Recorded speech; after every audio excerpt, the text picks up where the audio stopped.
اور یاد رکھو اپنے اعمال کو سدھارو۔ آج جو حالات ملک کے ہمارے ساتھ پیش آ رہے ہیں وہ ہماری ہی دین سے دوری کا سبب ہے۔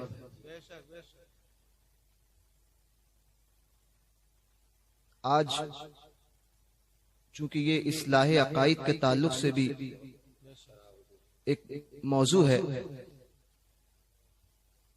آج جو مسلمان اپنی بات کو کہنے سے دوسروں کے سامنے ڈرتا ہے، اس کی ایک وجہ میں بتاؤں کہ اس کی ایک وجہ ہے بد مذہبوں سے ہمارے تعلقات۔ ختم کرو ان بد مذہبوں سے اپنے تعلقات کو، کیونکہ شیر کو بکریوں کی ضرورت نہیں ہے ان کے ساتھ کی، شیر تنہا ہزار بکریوں پر بھاری ہوتا ہے۔ اور یہ وہابی دیوبندی یہ قیادت کی بات کرتے ہیں، جمعیت العلماء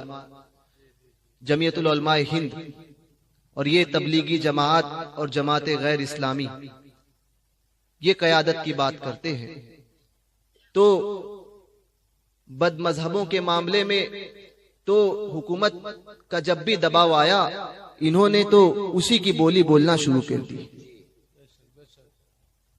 تنہا سرکاروں کے ماننے والے ہیں، اعلی حضرت کے ماننے والے ہیں کہ جو حکومت کی بولی کبھی نہیں بولتے، وہی بولتے ہیں جو حق ہوتا ہے۔ یہ نہیں کہ یہ کہہ دیں گے کہ مسجد کا فیصلہ کچھ بھی آئے ہم تو حکومت کے ساتھ ہیں۔ ارے مسجد مسجد ہے، اس کو تبدیل کرنے کا اختیار کسی مسلمان کے پاس نہیں ہے، دنیا میں کسی مسلمان کے پاس نہیں اور کسی دھرم کے پاس نہیں، اس لیے کیونکہ جہاں مسجد قائم ہو گئی اب صبح قیامت تک وہ مسجد ہی رہے گی، اب اس کو تبدیل کرنے کا اختیار کسی اور کو نہیں۔ تو اللہ کے قانون میں، شریعت کے قانون میں تبدیلی کا اختیار کسی کو نہیں، شریعت میں تبدیل کرنے کا اختیار کسی کو نہیں، یہ اللہ کے رسول ہی کا خاصہ ہے کہ اپنی نافذ کی ہوئی شریعت میں تبدیلی فرمائے۔ یعنی سونا سب کے لیے حرام، سونا پہننا مرد کے لیے حرام قرار دیا گیا، مگر اللہ کے رسول نے اپنے اختیار سے حضرت سراقہ کو اجازت دی۔ لہذا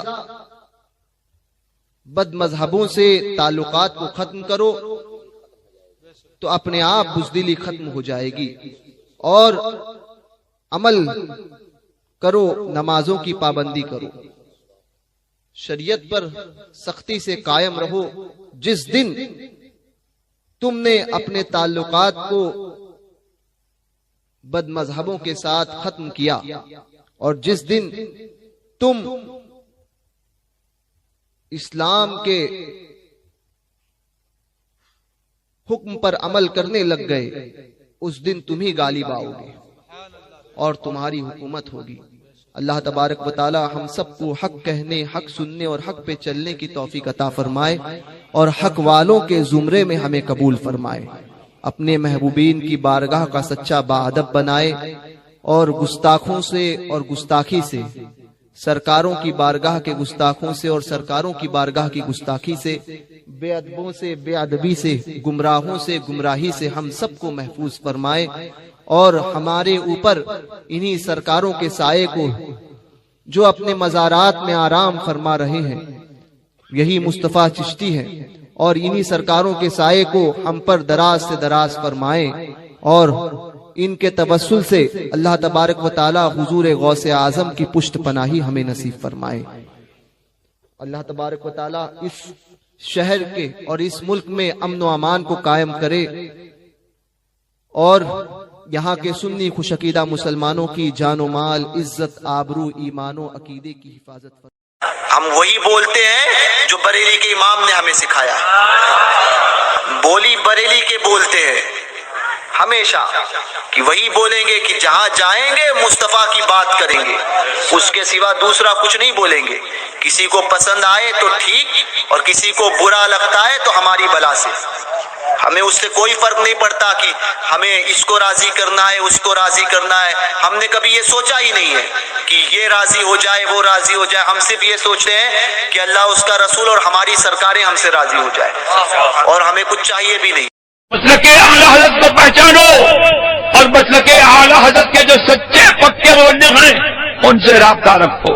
اس بدلتے ہوئے زمانے میں مسلک اعلی حضرت بولا بھی جاتا ہے اور اسٹیج کے نیچے جو ہے دیوبندی وہابی سب ایک کیا جاتا ہے. ایسے لوگوں سے تم کو ہوشیار رہنا ہے. اللہ تبارک و تعالیٰ مجھے اور آپ کو سب کو سچا پکا سنی رکھے.